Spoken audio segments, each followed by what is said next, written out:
안녕하세요. 토우TV입니다. 공동주택 초보 경유를 위한 내비게이션 토우TV 시작하겠습니다. 좋아요 한번 눌러주시고 시청 부탁드립니다. 자, 오늘은 그 집합 건물에 있는 용어에 대해서 다시 한번 말씀을 드릴게요. 그 전에 용어는 한번 말씀드리긴 했는데 또 이제 쉬었다 하니까 다시 한번 개념을 짚고 가겠습니다. 관리인이라고 하면 그냥 우리가 알고 있는 관리인이라 했을 때 바로 연상되는 거는 관리사무소장이죠. 근데 관리인하고 관리사무소장하고 개념이 틀려요. 관리인은 집합건물에서 관리인은 관리단의 대표자 이지 이게 관리사무소장은 아니라는 거. 관리인은 관리단의 대표자입니다. 즉 우리가 알고 있는 집합건물의 관리인은 아파트 공동주택의 입주자 대표 회의 회장님하고 같은 거죠. 법적으로 관리단은 권리 능력이 없는 사단. 권리 능력은 뭔가 할 수 있는 권리가 없는 사단이라는 거죠. 법인과 유사하다고 생각하시면 됩니다. 관리단은 구분 소유자들로 구성되는데 요거 관리단은 구분 소유자들로 구성이 되는데 관리인은 구분 소유자들이 대표자로 관리단을 대표하고 관리 업무를 수행하게 되는 거죠. 관리사무소장은 관리에 관한 전문가이며 자치관리 경우는 관리단에서 직접 고용하고 위탁관리 경우에는 위탁관리회사에서 고용해서 해당 집합 건물에 파견하게 됩니다. 흔히 관리인과 관리사무소장은 혼동하는 경우가 많은데 관리란 용어 대신에 이게 좀 별로 좋지 않아 보이잖아요. 관리단 대표자, 관리단 회장이라는 용어들도 쓰기도 합니다. 밑에 있는 참고 자료는 이 용어가 쓰게 된 역사인데요. 일본에 대해서 우리가 일본에서 이제 받아들인 게 좀 많잖아요. 일제시대 때 법적인 것도 그렇고 그래서 그런 것들 아직 잔여 내용들이 있으니까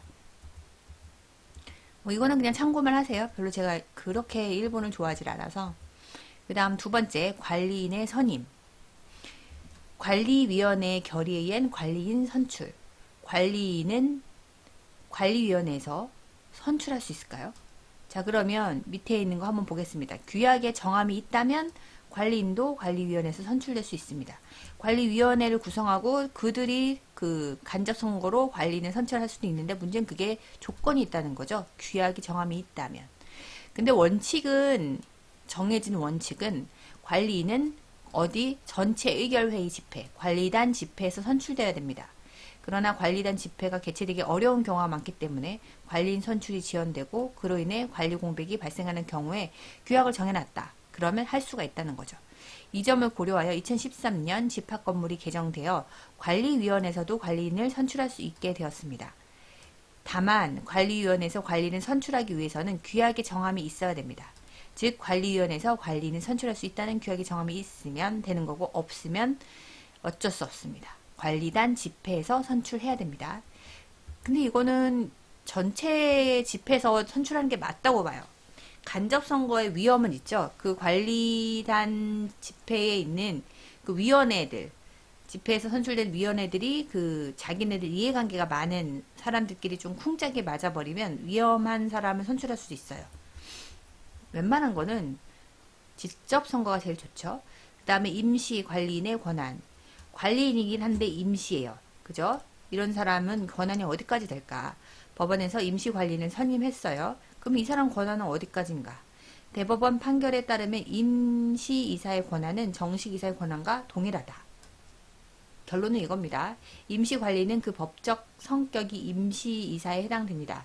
따라서 임시관리인에 관한 집합건물법은 제24조 2가 없더라도 임시관리인 선임 신청은 가능합니다.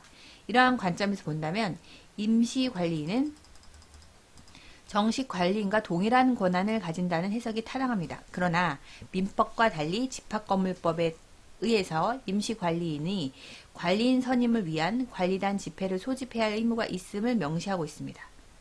임시관리인은 관리인 선임을 해야 돼요. 그러니까 입주자 대표 회의 회장을 선임할 수 있는 집회를 소집해야 할 의무가 있는 거죠. 어쨌든 권한은 있지만 어쨌든 대표 회의 회장 같은 그런 사람을 선출하게끔 집회를 소집해야 된다는 의무가 있으니까 이걸 꼭 이 의무를 져야 된다는 거죠. 이 점을 고려한다면 집합건물법은 임시관리인에게 새로운 관리인이 선출할 때까지 통상적인 업무를 수행하는 것이 타당하다라는 관점의 규정을 봐야 될 것 같습니다. 포커스는 이거예요. 임시는 권한은 똑같긴 하지만 중요한 거는 관리인의 선임, 즉 대표 회장을 선출하기 위해서 빨리 집회를 소집해서 선출할 때까지 통상적인 업무를 수행해야 되는 거지, 이거를 안 하고 계속 뭉개고 있으면 안 된다는 거죠. 따라서 대법원의 판결에도 불구하고 집합건물법의 임시관리는 통상적 업무에 관한 권한을 갖고 있다고 보아야 할 것입니다. 이 문제는 대법원의 판결에서 명확히 해결되어야겠지만 대법원도 다 맞지는 않는 것 같아요. 그 전까지 통상적인 업무만 수행할 수 있다고 보는 것이 타당합니다. 참고로 대법원은 사립학교와 같이 자주성이 특별히 보장되어야 하는 경우에는 임시이사가 통상적인 업무의 권한만을 갖고 있다고 보고 있습니다. 집합건물의 관리에 관해서도 자주성이 보장되어야 되기 때문에 역시 임시관리는 통상적인 업무에 관한 권한만을 갖고 있다고 보는 것이 타당합니다. 밑에는 그 관련된 그 판례가 있습니다. 이거는 보시면 될 것 같아요. 질의, 관리위원회에 의한 관리인 선출, 관리단 집회가 2번 무산이 됐어요. 그러면 관리위원회 결의로 관리인 그냥 선출하면 안 될까요? 물어본 거죠. 답변, 관리인은 원칙적으로 관리단 집회에서 통상 결의에 선출되는 건 아까도 얘기했던 이게 원칙이에요. 근데 규약에 정함이 있으면 관리위원회에서 대리 투표로 선출하는 것도 가능하다. 따라서 관리단 집회 소집 통지를 하였지만 이해 무산되는 경우에 관리위원회에서 관리는 선출하도록 규약이 정하는 것도 가능합니다. 규약을 정하고 해라. 하고 싶으면 규약에 정해야 된다. 이거를 위반하면 안 되겠죠.